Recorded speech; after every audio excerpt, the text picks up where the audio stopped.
بسم اللہ الرحمن الرحیم۔ السلام علیکم۔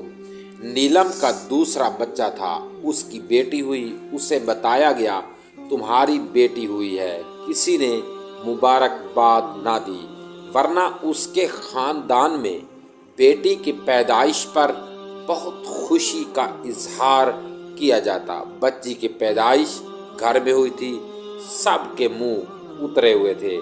اس کی ابھی ایسی حالت نہ تھی جو اداسی کی وجہ پوچھ سکے۔ بچی کو نہلا کر، دودھ پلا کر، اس کے قریب لٹا کر سب اپنے گھر کو چلے۔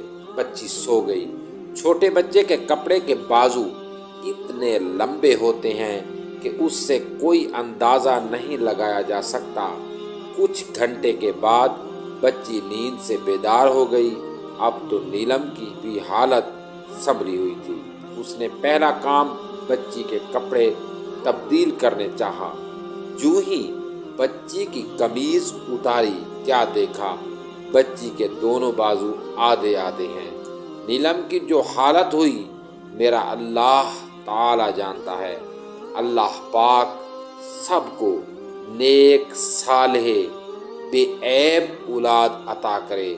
سب کو اولاد کی آزمائش سے اللہ کریم محفوظ رکھے۔ آمین ثم آمین یا رب العالمین۔